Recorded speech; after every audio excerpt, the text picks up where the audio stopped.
ចំណាប់អារម្មណ៍បងខ្ញុំមិញពេលដែលឃើញកីឡាកុំពេជ្រសម្បត្តិប៉ះជាមួយនឹងម៉ារីអូបែបណាដែរបងខ្ញុំមិញនេះខ្ញុំអត់ហ៊ានអង្គុយមើលពីថ្ងៃទេខ្ញុំឈរជារិញតែម្ដងដើម្បីឲ្យធ្វើច្បាស់ស្ដាយអាចនិយាយបានថាទាំងពេជ្រសម្បត្តិក៏ដោយទាំងម៉ារីអូក៏ដោយមិនមានអ្នកណាចាញ់ពីពីណាទេណាចំណុចត្រង់នេះខ្ញុំចង់និយាយថាអ្នកទាំងពីរ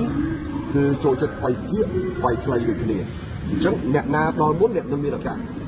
តែឥឡូវយើងជាក់ស្ដែងយើងមើលទឹកមួយនៅពេលដែលម៉ារីអូដល់មុនប៉ាំងពេជ្រសម្បត្តិជាងជិះម៉ារីអូដេញតែសម្បត្តិក៏ចេះដល់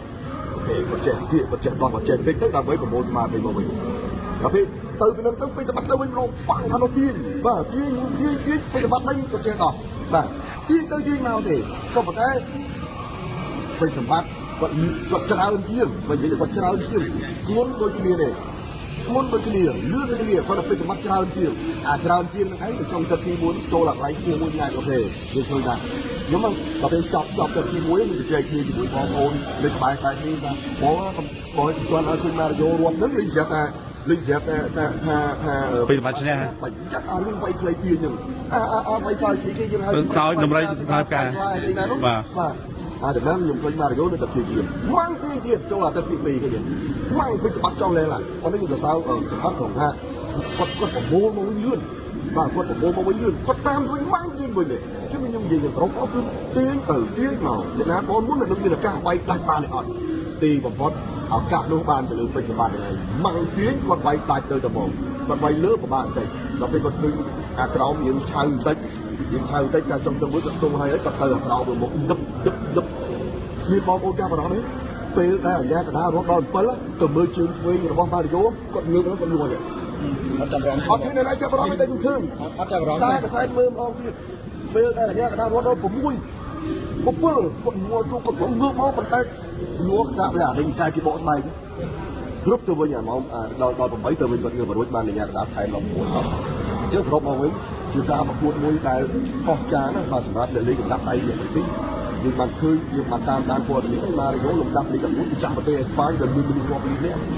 เป็นសម្បត្តិលំដាប់9ប្រចាំប្រទេសកម្ពុជាជាងការប៉ុនប៉ងជួបរបស់អ្នកទាំងពីរគឺបានសម្រេចនៃបំណងតែអ្វីដែលខ្ញុំស្រឡាញ់ពួកគាត់មួយទៀតគេហៅថាទៀតគេហៅថាសិលធម៌នៅក្នុងខ្លួនគាត់គឺល្អមែនទេបងឆ្លងចប់អោបគ្នាសំពះគ្នាដល់ការគោរពគ្នាទៅវិញទៅមកម៉ារីអូបើតាមការបញ្ជាក់អំពី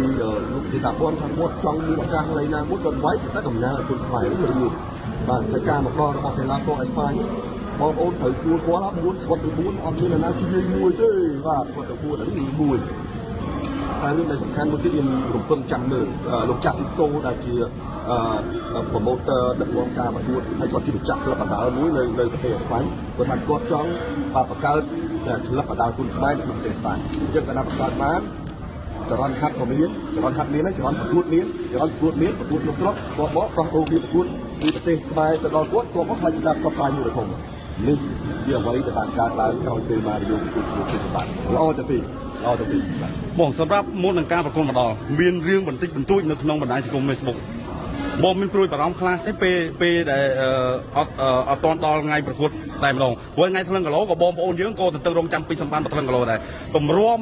បានមកដល់ថ្លឹងគីឡូបាទតម្រាំនឹងការវាយយំវិញគឺក៏ក្រើកមែនទេបងសម្រាប់បងផ្ទាល់បងមានការព្រួយអារម្មណ៍ពីអ្នកគាត់នឹងមិនអាចប៉ះគ្នាបានដែរទេឬក៏យ៉ាងណាព្រួយមែនលឺសូលគ្រូពេជ្រសម្បត្តិក៏ពេជ្រសម្បត្តិគ្រូព្រួយអូស្ងាយបាន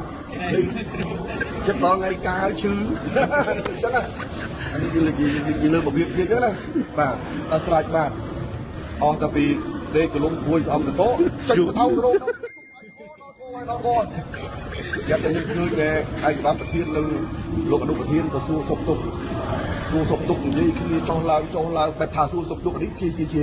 ចេតនាមួយនៅក្នុងការជួចអើបាទគាត់ចង់ជួបទុក្ខគឺថាដល់ណាទេបើទទួលខ្ញុំស្បែកឃើញដល់ចុះមកតិចចេញឈុតរីបាត់ថោចេញគិតបុរាណមកខ្ញុំគិតបាច់អូទៅណាដល់តែស្អាតស្អែកឡើងមិនសូវតាមមិនអីទេតែទៅពួកអ្នកទាំងពីរផងជួបគ្នាហ្នឹងមិនមែនស៊ីសាច់គាត់ជាភាពឆ្អឹងអីទេ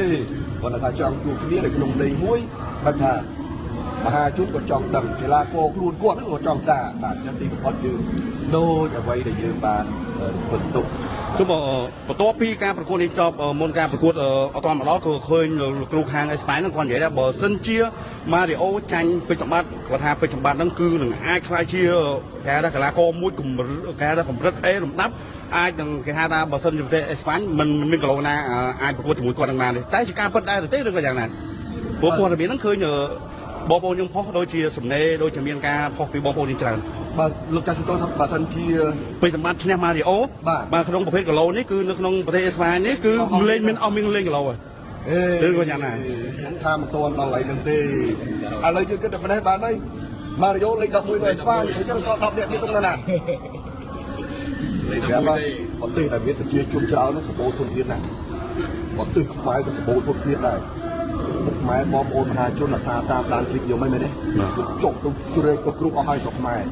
ក្លឹបបណ្ដាលច្រើនជាង100ចូលដល់100ក្លឹបដែលមិនទាន់ចូល license សហព័ន្ធ